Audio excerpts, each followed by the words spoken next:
Hello, আসসালামু আলাইকুম। আমি জিমিস কেক অ্যান্ড বেক থেকে জিমি আপনাদের সাথে আর একটা কেক ডেকোরেশন নিয়ে হাজির হলাম। আজকের এই কেকটা অনেক স্পেশাল। একটা ভাইয়া তার বউকে স্পেশাল ফিল করানোর জন্য এটা অর্ডার দেওয়া। তাদের নাকি বিয়ের 15 বছর হয়েছে। ভাইয়াটা অনেক রোমান্টিক। তার বিয়ের 15 বছর হয়ে যাওয়ার পরও তার বউকে স্পেশাল ফিল করার জন্য এই কেকটা অর্ডার দিছে। ভাইয়া যখন এই কেকের পিকটা দিছে আমি তো অবাক, কারণ এটা ট্রেন্ডিং কেক চলছিল, বাট আমার করা হয় নাই কারণ আমার অর্ডার আসে নাই এই কেকটা। আর এই কেকটা হচ্ছে হাফ পাউন্ডের মধ্যে ডিজাইনটা অনেক সুন্দর। ট্রেন্ডিং কেকও চলছিল, আমি তো খুশি হয়ে গেছিলাম যে কি করা হবে ট্রেন্ডিং কেকটা। আমি যথেষ্ট চেষ্টা করছি এটা সুন্দর করে করার জন্য। আমাকে পিক যেরকম দিছে ওই রকমই করছি, শুধু কালারটা উনি বলছে একটু চেঞ্জ করে দিতে। শুধু বলছে উনি কি একটাতে মনে হয় পার্পল কালার ছিল, আমাকে বলছিল পার্পল আর পিঙ্ক কালার মিক্স হবে।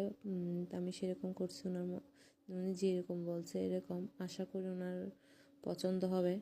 কিন্তু উনি বলছিল যে কি ফুল রেড দেওয়ার জন্য, কিন্তু আমার কাছে ছিল না রেড ফুল। ভাইয়াকে আমি আবার বলছি এটা মেসেজ দিয়ে যে কি ভাই আমার কাছে তো রেড ফুল নেই, আর আমি এখন রেড ফুল যেখানে আমি পাই এখানে তো পাচ্ছি না, এখন কি করা যায়। বলছে যে কি আচ্ছা আপনার যে এরকম থাকে ফুল এরকম আপনি দিয়ে দেন। তাই আমার কাছে পিঙ্ক কালার ফুল ছিল, আগে থেকে অর্ডার দিয়ে আনছিলাম, এটাই দিয়ে দিছিলাম ফুল। আমি প্রথমে কেক যেরকম করে ক্রাম কোটিং করে ফ্রিজে রাখে 20 মিনিটের মতো ফ্রিজে রাখছিলাম। তারপর বাহির করে পুরো ফিনিশিং দিয়ে নিব, সুন্দর করে ফিনিশিং দিয়ে নিব। আমার ফিনিশিং এতটা এখনো ভালো হয় না কারণ এখন আমি নতুন, তাই।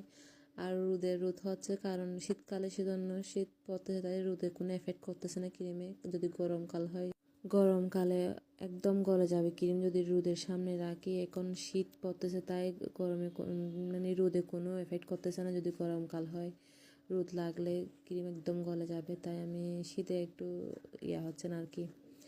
এখন আমি গানাশ হোয়াইট চকলেট গানাশ দিয়ে একটু কালার করে পিঙ্ক কালার করে, ভাইয়া যেরকম বলছে পিঙ্ক আর পার্পল কালার মানে করে, আমি আগে পিঙ্ক কালার দিয়ে গানাশ দিয়ে করে নিব, সুন্দর করে গানাশ দিয়ে নিব।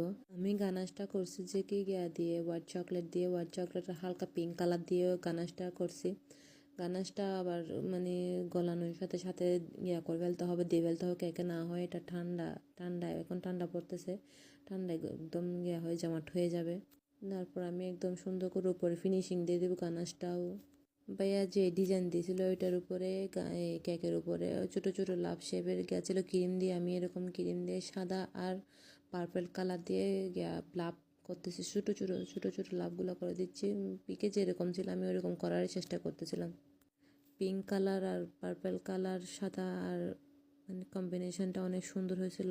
কালার কম্বিনেশনটা আমার অনেক সুন্দর লাগছে। এখন আমি ছোটো ছোটো এগুলো দেওয়ার পরে লাভ এগুলো দেওয়ার পরে বোর্ডে ভাইয়া যেরকম বলছে এরকম মানে তারিখ দিয়ে বলছিল, জানুয়ারি মাসের তারিখ সব দেওয়ার পরে বলছিল যে কি এই 15 মনে হয় 15 বছর এই অ্যানিভার্সারিটা দেওয়ার জন্য। এই যে আমার কেক, মাশাল্লাহ।